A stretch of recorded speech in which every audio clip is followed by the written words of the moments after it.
¿Qué tal? ¿Cómo están amigos y amigas de esta comunidad? Pues arrancamos el año 2025 y lo hacemos, por supuesto, con manteles largos para entender qué fue el 2024 y qué esperar de este año que vive ya sus primeras horas. Y lo hacemos también en materia internacional.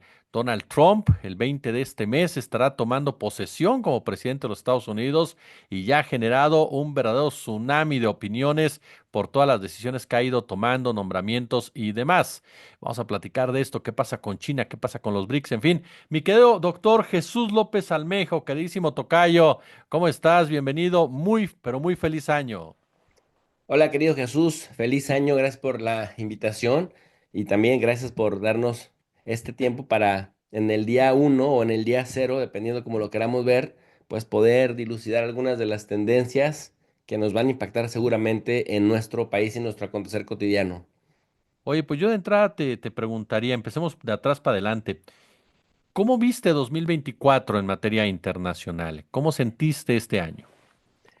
Un año convulso, un año en el que gran parte de la población mundial en donde pues tienen sistemas políticos y electorales, en donde la gente participa para decidir, si es que decidimos de alguna manera por alguien, pues la gente votara por sus presidentes, primeros ministros, candidatos, es decir, fue un año de bastantes elecciones en el mundo.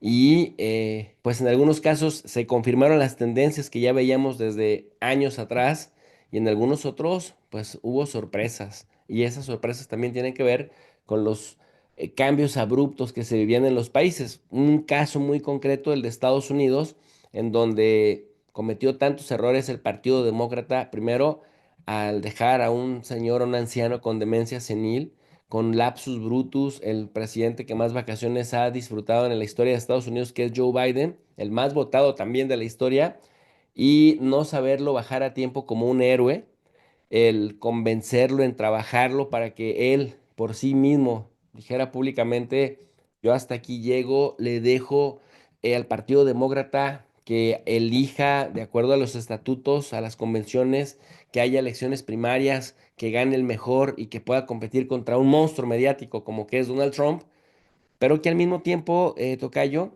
no es tan grande como él se percibe a sí mismo de forma narcisista. No, por el contrario, Joe Biden dijo, yo soy el candidato que se va a reelegir. El partido le permite exhibirse en un debate en donde sin que Donald Trump hiciera gran cosa, Joe Biden trastabilló demasiado, mostrando su debilidad, su demencia senil, y posteriormente lo tuvieron que bajar de la carrera presidencial de manera vergonzosa. Y entonces el señor se aferra a que él o los suyos tienen que estar presentes en el proceso de buscar la reelección, se aferra a que sea Kamala Harris, el Partido Demócrata viola sus propios principios de elección democrática y Mm. la imponen los delegados. El, digamos, el establishment, el poder fáctico del Partido Demócrata mueve sus fichas, utiliza sus instrumentos políticos, presionan y hacen que el mismo día que Joe Biden les exige que para poder bajarse de la candidatura elijan a Kamala Harris, pues los miles de delegados del Partido Demócrata la eligen a ella. Y esto, pues de alguna manera ya nos permitía vislumbrar que era una derrota segura. Yo honestamente creía que iba a ser una derrota más amplia, con un mayor margen de maniobra, porque Kamala Harris tenía muchos negativos. De hecho, tenía una peor popularidad que la de Joe Biden. Y la de Joe Biden no pasaba. Tú recordarás que yo iba Ujú. monitoreando la popularidad de Biden. Al final, Biden nunca pasó de 38%. Con esos números, de acuerdo al sitio 538, todos los presidentes que se habían intentado reelegir, incluido el mismo Donald Trump en 2020, habían fracasado en el intento. Esta vez no fue la excepción, también perdió, pero se aferró a que fuera Kamala Harris y no dieron opción a que algún otro candidato demócrata con más energía, con más fuerza, más joven, con más dinamismo y no tan trillado, no tan lastimado, pudiera ser quien se enfrentara a Donald Trump, que ¿por qué, me dirá la gente, profesor, pero por qué insistes en que Trump no es tan fuerte como aparenta? Porque si bien es cierto que consiguió más de 300 votos en el colegio electoral, es cierto, por otro lado, que en el voto popular no logró aumentar significativamente. Mira, tocayo, si nosotros revisamos en 2016, que bueno, ya ves que nos gusta hacer la perspectiva comparada en el tiempo, en 2016 Trump perdió el voto popular contra Hillary Clinton, pero ganó el colegio electoral, Ujú. pero solo obtuvo poquito más de 63 millones de votos. Pero del 2016 a 2020, Donald Trump tuvo un crecimiento impactante de 11 millones de votos más, logrando en la elección del año 2020, con la que perdió, 74 millones de votos. Es decir, aumentó sus números. Pero el Partido Demócrata logró movilizar a la gente de los estados péndulo, aquellos que una elección votan por uno y la otra elección votan por el otro partido y viceversa, se van moviendo. Bueno, pues imagínate que logró 81 millones de votos Joe Biden. Por eso fue el más votado de la historia. Entonces, Donald Trump, a pesar de que en 4 años subió en 11 millones de votos, perdió esa elección y después ya sabemos todo el drama de me hicieron fraude, que nunca pudo comprobar, etcétera, etcétera. Pero 4 años después, en 2024, Donald Trump logra subir de 74 millones a 77. Si el Partido Demócrata Tocayo hubiera obtenido por lo menos el mismo número de votos que obtuvo en el 2020, que fue 81 millones, hubieran vuelto a derrotar a Donald Trump. Por el contrario, el Partido Demócrata cayó en 6 millones de votos y Kamala Harris solo pudo obtener 75 millones de votos. Entonces, realmente el Partido Demócrata perdió contra sí mismo, perdió a sus votantes. Muchos se abstuvieron y muchos otros penalizaron las políticas trumpistas del Partido Demócrata. No me equivoqué, lo dije bien. Políticas trumpistas del Partido Demócrata, Sí. es decir, que no fueron capaces de cambiar en esos 4 años. Le castigaron el apoyo a Israel y el genocidio que comete en la Franja de Gaza. También le cobraron bastante caro la inflación y que se encareció la vida en estos años. Y finalmente fueron las clases populares quienes en esos estados péndulos sobre todo volvieron a abandonar el Partido Demócrata y no votaron por Trump. Pero Trump con su base regular logró que otros 3 millones pudieran votar a su favor. Entonces, imagínate que pasó de 63 a 74 millones entre 2016 y 2020 y perdió. Pero entre 2020 y 2024 solo obtuvo 3 millones de votos más y con eso le fue suficiente para arrasar, de tal suerte pues que vemos esas tendencias y decimos a veces es muy importante aguantar y al aguantar mantienes, no pierdes tu capital y con eso te basta para ganar cuando se desploma el de enfrente, tocayo. Sí, totalmente, que fue uno de los momentos claves de todo este 2024 que termina por el impacto que tiene la llegada de Donald Trump al poder. ¿Cómo vislumbras tú precisamente esa influencia de Trump o del trumpismo en este año que inicia y que el día 20 tomará ya posesión con base en muchas cosas que ha venido diciendo, desde, por supuesto, lo que tiene que ver con México, pero además el tema Groenlandia, el tema Canadá, el tema Canal de Panamá, la relación con China, el tema Putin? Afortunadamente para nuestra causa no somos el único frente que abrió. Abrió el frente de Canadá, que de verdad es muy importante que lo haya hecho. ¿Por qué? Porque Canadá hizo algo muy triste y muy penoso. Los políticos de alto nivel de Canadá que van por ahí navegando con bandera de progresistas, de buena ondita, de todo por la inclusión, de todo por los derechos humanos, las libertades, etcétera, se comportaron como los viles racistas y secuaces de Estados Unidos que son. Estos comentarios del premier de Ontario o de la viceprimera ministra que ya renunció, Freeland, y de otras autoridades de alto nivel de Canadá fueron muy bajas. Decir que era una ofensa para Canadá que le compararan con México, en el plano que lo hayan dicho, me parece que fue muy, pues, grosero, por decirlo suave. Recientemente se habían encontrado en el G20 la presidenta Sheinbaum y pues Justin Trudeau, que la verdad anda como un corderito mancebo con los indicadores de popularidad más bajos que se recuerdan en un primer ministro. De hecho, dicen muchos en Canadá que si su padre viviera y lo viera, se volvería a morir. Y en ese sentido, Trudeau, pues ya en este mes que empieza, en este año que empieza, tocayo, pues va a tener que apechugar, va a tener que renunciar de forma anticipada si no ocurre un milagro. Y es que su aliado, el Nuevo Partido Democrático de Canadá, le acaba de pedir la renuncia y 60 miembros del propio Partido Liberal le dicen, oye, Trudeau, eres impopular, la gente te percibe como que trabajas únicamente para las élites y bueno, del Partido Conservador, mejor ni te digo. Pero lo positivo es que ya se va Trudeau. Lo negativo que el que llega o el que vendrá, y esto con un año de anticipación, porque Trudeau tendría que estar siguiendo hasta el próximo año, o más bien a finales de este 2025, es el Donald Trump de Canadá, un conservador antipático que es igual o más racista que los que se están yendo. Entonces, tienes esa otra tendencia. A Donald Trump le bastó nada más empezarse a referir a Canadá como el Estado 51, a Trudeau como gobernador y a Freeland, que es una funcionaria tóxica, para que eso se desmoronara y para que, a diferencia de lo que ocurrió con México, que la oposición disminuida, prianista, intentó pues decirle a Sheinbaum, mira, qué bien está haciendo las cosas Trudeau, qué bien le está respondiendo a Donald Trump, pues como a esos todo les sale mal, a los de la oposición vendepatrias mexicana, pues rápido se desplomó su argumento. No lo estaba haciendo bien Trudeau y eso se vio de inmediatamente con el desastre tocayo que tienen ahora en Canadá. Ahora, Trump dice también Groenlandia.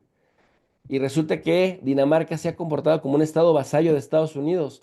Veremos ahora cómo la Organización del Tratado del Atlántico Norte responde en el caso de que Donald Trump les quiera dejar el paquete a la parte europea de la OTAN, de Ucrania, y que insista en que Groenlandia es del interés vital de los Estados Unidos. O otro país lacayo de los Estados Unidos como es Panamá, ¿no?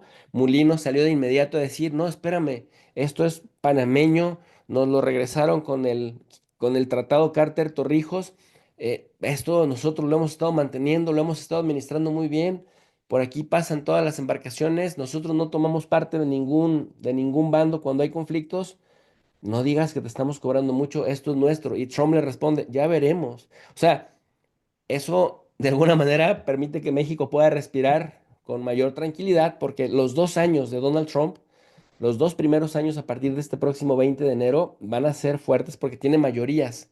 ¿Por qué digo 2 años? Porque en 2 años hay elecciones y quizás pierda otra vez la mayoría en la Cámara de Representantes, pero lo cierto es que el hecho de que no solamente se está enfocando en México, porque sí nos podría causar mucho daño en todos los sentidos, en la seguridad, en el comercio, en la estabilidad, también incluso en las remesas por la deportación masiva de migrantes con la que amenaza, que todos son indicadores que le pegarían en lo negativo también a Estados Unidos, pero si no se concentra únicamente en nosotros, ya amenazó, por ejemplo, también a Europa con hacerles que le compren gas y petróleo a fuerzas, o si no, también los va a sancionar a China. Es decir, este señor piensa que va a gobernar a punta de sanciones y que no va a acelerar con ello la caída de la hegemonía de su país, pero a nosotros eso nos favorece porque no concentra el 100% de su energía en México y lo mexicano, que sí podría resultarnos muy nocivo. Y con el tema de Rusia, Trump lo ha dicho Tocayo en su propio libro de cómo hacer negocios. Al débil lo aplasto sin piedad y con el fuerte, con el que me pueda causar daño, negocio. Y me parece que así es como percibe a Vladimir Putin, así es como percibe a Rusia. Dice, ¿para qué tontamente nos arriesgamos a una tercera guerra mundial en la que Estados Unidos mismo pueda caer, pueda haberse dañado y el mundo entero, si realmente lo que intentamos es otra cosa, los negocios? Por eso es importante para Trump cerrar la puerta en Eurasia, a Rusia, decirle a los europeos, si ustedes quieren enfrentarse con Rusia, ya no cuenten con Estados Unidos, a sabiendas de que los europeos no podrían resistir una guerra de larga duración con Rusia. Ya lo estamos viendo, las economías desmoronadas, ya se cayó el gobierno de Francia, no se va Macron porque la constitución francesa no lo permite, le exige gobernar hasta los 5 años para los que fue reelecto hasta el 2027, pero ya se le cayeron 3 primeros ministros. Ese tipo gobierna a base de decretos y no toma en cuenta tampoco a su Asamblea Nacional. Por eso tuvo que disolverse y elegir a un nuevo primer ministro. Y mira que cada vez los periodos, ahora sí que duró más el saco de pus, que ese es un Vox Populis de acá de México, duró más en la Coparmex que los ministros de Macron en el poder. Y esto te habla pues de una Francia cuya élite política no goza de ningún prestigio y no goza de popularidad alguna. Y menciono eso también porque no olvidemos que recientemente el ministro del Interior de Francia había dicho que se iba a iniciar una guerra contra el narco en Francia para no mexicanizarse, poniendo a México como ejemplo de lo malo. También me pareció una afrenta, una grosería total, pero su gobierno haciéndose pedazos a cada rato. En el caso de Alemania, bueno, Scholz tendría que llamar a elecciones hasta septiembre de este año 2025. ¿Y qué pasó con Scholz? Desde diciembre perdió una moción de confianza y disolvió antes de que terminara el año el presidente de Alemania, Steinmeier, de tal suerte pues que ahora lo que sigue son las elecciones del 23 de febrero porque la coalición de gobierno se rompió. Scholz nada más tiene un 14% de aprobación, tocayo. Entonces, hasta le hacen un favor sacándolo un año antes como a Justin Trudeau en Canadá. Y así podríamos ir país por país. El Reino Unido hoy en día, eh, el actual premier del Reino Unido, Starmer, Keir Starmer, que llegó arrasando a Rishi Sunak, otro arrastrado de los Estados Unidos, pues hoy es el premier con mayor impopularidad en los primeros 5 años de gobierno de un gobierno británico que se recuerde, incluso más impopular que Boris Johnson, por mencionarte esa dimensión de Boris Johnson era tan despreciado, pero aún Boris Johnson en sus 5 meses primeros tuvo mejor popularidad que la que hoy goza el actual premier de Reino Unido, y es que no ha resuelto nada de las cosas estructurales por las que fue elegido, pero ha seguido todas las políticas atlantistas para pues agredir a Rusia. Y esto con ayuda de Estados Unidos. Imagínate, Joe Biden todavía el 30 de diciembre logró aprobar 2.500 millones de dólares más para Ucrania, que sigue perdiendo territorios y personas a raudales en el frente de Donbass. Y esto te habla pues de que si Trump deja el paquete de Ucrania en manos de los europeos, de verdad los europeos no resisten más, porque los principales motores, Reino Unido, Francia, Alemania, España anda por las mismas, están cayendo como fichas de naipes. Oye, y finalmente quedó tocayo. Ya tocabas en parte lo que es Ucrania. ¿Qué pasa con esta problemática de Ucrania Medio Oriente? ¿Crees que haya una solución en este 2025 o se va a enturbiar todavía más? Fíjate qué buena pregunta la que acabas de hacer.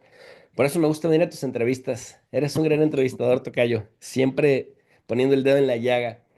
Eh, Mira, hay una simbiosis de estos temas, Ucrania-Medio Oriente, porque por un lado, Rusia e Israel mantenían una especie de guerra fría, pero no se agredían directamente. A finales de noviembre, los rusos criticaron a Israel porque Israel empezó a enviar de forma disfrazada armas a Ucrania.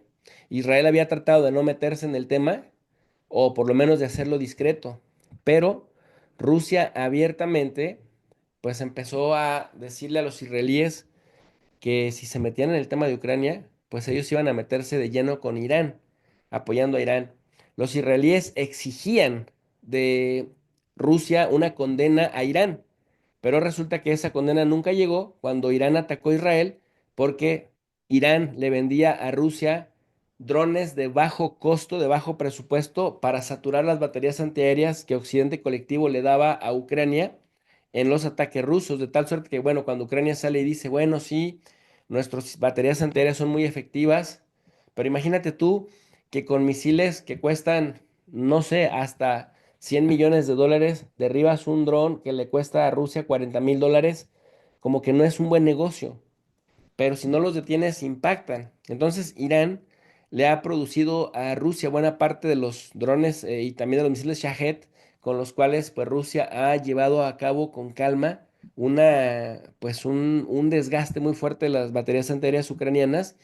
Y entonces dicen que el enemigo de mi enemigo es mi amigo y viceversa. Entonces Israel identifica a Irán del lado de Rusia, Israel empieza a meterse con armas a Ucrania, pero también intensifica el debilitamiento de Irán atacando a Hamas. con lo que hemos estado viendo que hace en la Franja de Gaza, porque tocayo, ya acabó con la élite del Hamas, pero sigue masacrando a la gente en Gaza. Se descontó a los dos caras más visibles del Hezbollah y a los mandos superiores del Hezbollah en Líbano y logró llegar a un alto el fuego en Líbano, pero hizo que el Hezbollah aceptara irse al norte del río Litani, que son como 40 kilómetros desde el río Litani hasta la frontera entre Israel y Líbano. Israel ya pudo llevar a sus 60.000 personas que había desplazado Hezbollah al norte de Israel a vivir en sus asentamientos y además, pues el hecho de mantener a Hezbollah entretenido contra Israel pues hizo que debilitaran el frente de Siria. Israel no dejaba de bombardear sistemáticamente Siria antes de la caída de Al-Assad y ahora que viene la caída estrepitosa en estos últimos días de diciembre del 2024, se viene cayendo Al-Assad que garantizaba pues un equilibrio muy importante con el eje de la resistencia. Israel se suma a una campaña de aniquilar prácticamente todas las armas, los depósitos de armas con los que en algún momento el nuevo gobierno sirio pudiera responder. Se cae al-Assad, que le garantizaba a su vez a Rusia la base naval, en este caso de Tartus, y también la base aérea de Yemenimin en Latakia, dos ciudades importantes que están en el Mediterráneo sirio que ahora pues ha desestabilizado a Rusia y Rusia mismo está pensando la posibilidad de irse. ¿Por qué? Porque quedaría, pues digamos, sería un blanco de ataque muy fácil de todas las tropas sotanistas ahora que llega Golani al poder y que si tú te fijas es hasta ridículo lo que hacen con Golani, le decimos nosotros los rebanacuellos moderados. Porque ahora resulta, les quitan el turbante, les recortan la barba, les ponen el trajecito verde de Zelensky Sí. y el tipo ya es un moderado y el tipo ya es alguien digno de confianza para poder interactuar con él y ya la misma Unión Europea ha estado llevando, la misma Unión Europea que desconoce a Nicolás Maduro, ha estado llevando funcionarios de alto nivel para ver cómo pueden colaborar con Golani y blanquearlo. Entonces Rusia dice, me voy de acá. Si lo vemos desde ese punto de vista, tocayo, el eje OTAN, Israel, Estados Unidos triunfaron. Le metieron un golazo a Rusia, aunque Rusia diga que no, sí se lo metieron, porque la base naval en Tartus era su salida al mar, a aguas calientes. Y también la base de Yemení en Latakia, pues era una base muy importante desde donde distribuía ayuda para los países africanos en todos los sentidos, granos, ahí es donde generalmente se bajan los aviones rusos a repostar. Entonces, Al-Assad es más importante geopolíticamente de lo que se le dimensiona en Occidente, porque le garantizaba a Rusia también ese talante para poderle competir a los europeos en el norte de África y algo con lo que sí, Rusia puede navegar con esa bandera de, bueno, perdí Siria, pero Francia perdió más, pues es justamente eso.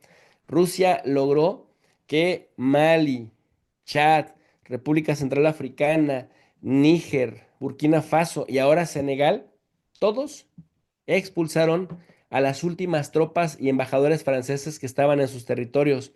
Dicho de otra manera, la Francafrique o Francafrique ha muerto y los nuevos aliados de estos países, a los que de manera peyorativa se refieren como las juntas militares golpistas en Occidente, pues ahora tienen un nuevo aliado y ese es Vladimir Putin. Así que cuando vemos la geopolítica y sus matices, lo que ocurre en algún lado impacta prácticamente en el resto porque finalmente estamos concatenados, tocayo. Mi querido Tocayo, tú sabes lo que te admiro, te aprecio, te respeto y de verdad, Gracias. gracias por esta oportunidad siempre de aprender de ti. Mi querido profe Jesús López Almejo. Gracias, querido Jesús. Sabes que es un sentimiento mutuo y también admiro mucho tu trabajo y haces un trabajo increíble con este espacio de difusión, tanto en lo nacional como en lo internacional. Y bueno, pues agradezco que siempre cuentes con mi opinión.